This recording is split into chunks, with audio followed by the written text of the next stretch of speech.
Here on Valentines Day is a good day to talk about sex. 21st century style. 21st century awareness. Intelligence. Internet. Global communication. And the massive market and fact of internet sex. Internet porn. Internet sex videos. The whole thing. Over just a poll that was taken a few years ago. You can find it on the internet. 65%, somewhere in there, 65% of Christian ministers and pastors or whatever they call themselves, they admitted that they're addicted to internet porn. And they were all upset about it, Oh, jeez, they watch internet porn. Well, you gotta laugh. It's like, so what? But, they're quibbling around in the dark ages with their myths and their ignorances, and they're saying, oh, jeez, sex, These dark age Christian wackos, they've been quibbling about and repressing and denying sex and getting away with it for far too long. We're coming into the light of the 21st century.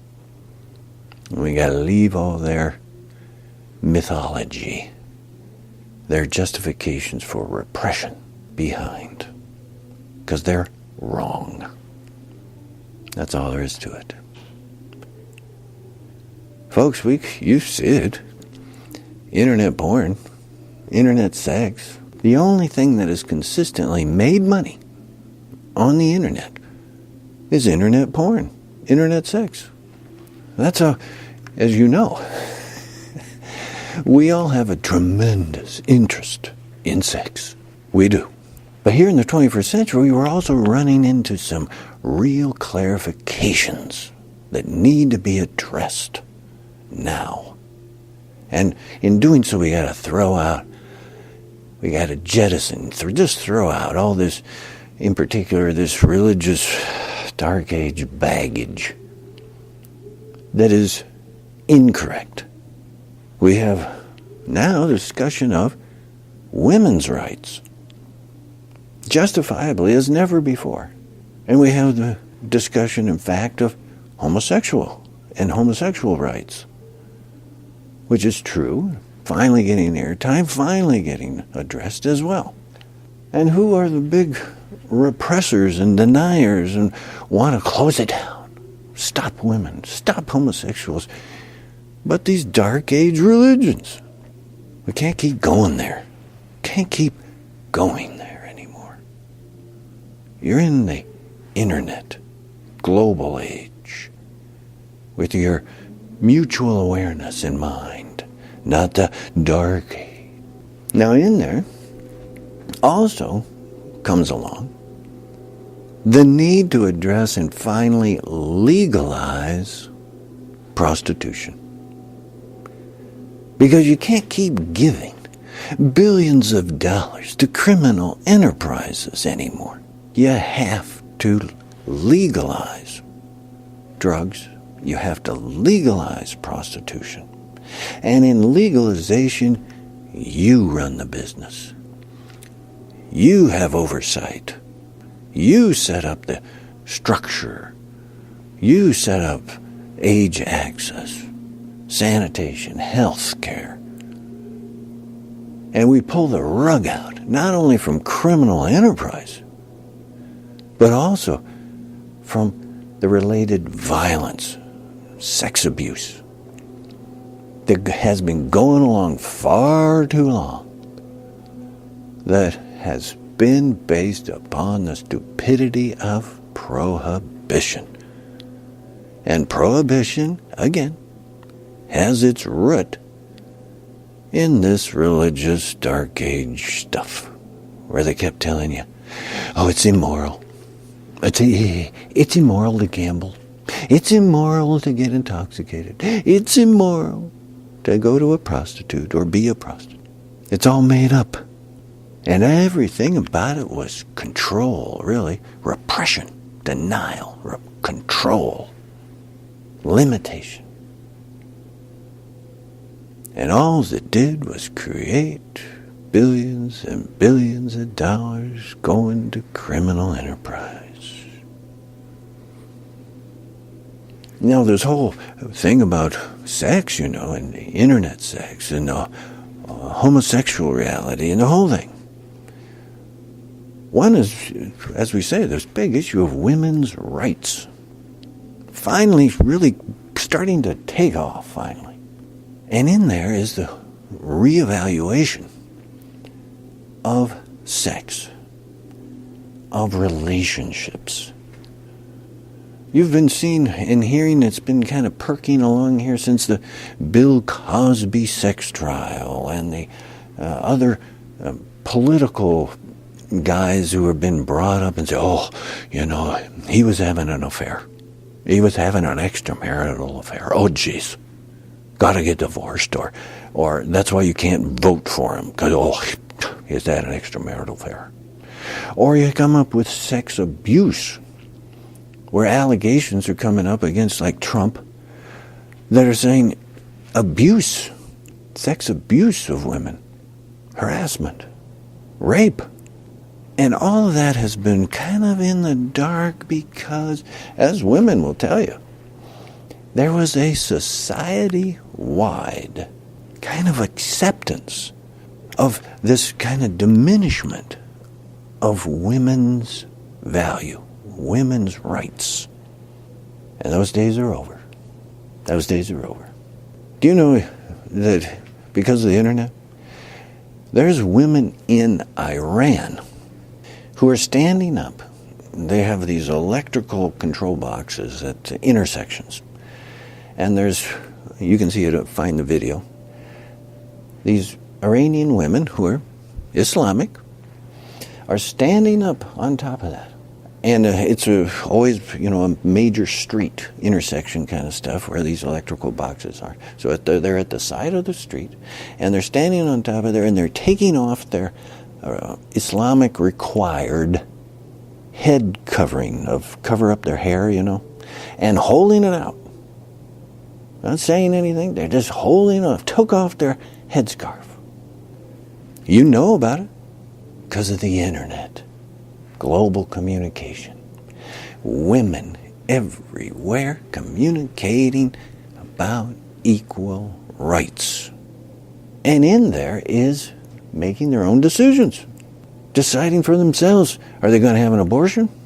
Are they going to have birth control? Are they going to have a kid? Are they going to get married or not? Instead of the dictatorship that has been going on far too long of religion and male dominance that has been restricting them. The same is going on with homosexuals. They're standing up. They're saying, no. That Constitution, that Bill of Rights, that Declaration says equal rights. And that's true. Well, who's trying to restrict homosexuals from having equal rights, equal protections? Religion. These Christian wackos who have been consistently trying to repress women, repress homosexuals, and trying to make their Christian wacko fraud of morality as legislation. Their morality as legislation, which, of course, is illegal to the Constitution, which justifiably separated church from state. Your religion is not legislation. Legislation is based upon you. Equal rights, equal protections. That's all there is, Now it's there. You just have to implement it. And by moving ahead, we're closing off this Dark Ages stuff that we've been going on for too long. Well, folks, once we get to this thing of internet porn, internet sex, once we get to going on here with women's rights, homosexual rights, you can see it's changing the whole thing of relationships. It's just starting out. It's going to be quite different. From the time of this recording on, it's getting quite different about the issue of relationships. How are you going to do it? Do you want to be married, not married? Do you want your marriage to be monogamous? Or do you understand that old religious, once again, wacko thing of, well, you get married and then you just have one partner. You just have one sex partner. That's it. Oh, geez, you don't go anyway. And every married person will tell you marriage kills sex. Because after, a year, few years, you're not having sex anymore. You've gone through it with that person. You've done all your experimentation. Hopefully, you've tried different positions. You've done all this stuff, and you've repeated and repeated. And so all that's done. But you still have an interest in sex that'll keep popping up. So you got to be talking about the reality of that in the 21st century. What is a couple going to do? If they're going to stay together or not because of the sex issue. Here in the 21st century, it doesn't really make sense that a person in their 20s bothers to get married at all. In that structure of monogamous relationship in a religious-based thing. Because one of the biggest, look at the divorce rate still kind of hovers around 50%. And one of the biggest ongoing issues of that is somebody who went out and had an affair. And then, oh, geez, they got to get divorced. I mean, they had an affair. They broke the, What did it? Sex.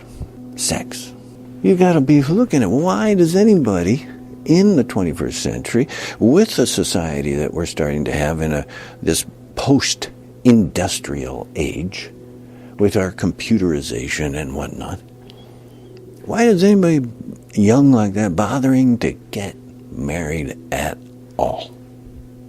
You don't need to. You ought to be just having, sex what you want. Relationship or not, or just here and there, or whatever. Because you're too young. You got too much sex energy.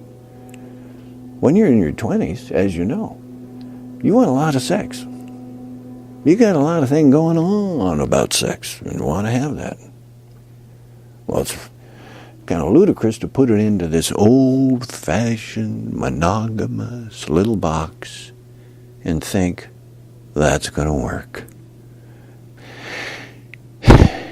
So, since we know it, in the 21st century, as you're seeing, less and less people do get married at that young age, justifiably.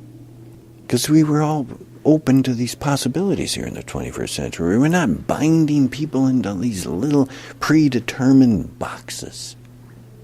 If you want to be homosexual, you want to be heterosexual, so what? It's up to you. That's 21st century. And see, by doing all that, you're dropping away all this repression, myth, religious-based ignorance. And you're living like the 21st century. You're leaving the dark behind. You're coming into the light. So your Valentine's Day is what you want to make it. A day of love, affection, kindness. Like the old saying, true love has no object. It's pervasive. True compassion has no defense. Needs no defense. It's Valentine's Day. Enjoy yourself. It's a day to remember the people you love, the affection you have, the world that we have as well. And our 21st century view, understanding, intelligence that has just dropped away all that dark age, wacky stuff, all the repression of homosexuals, all the repression of women, all the social shaming because of sex.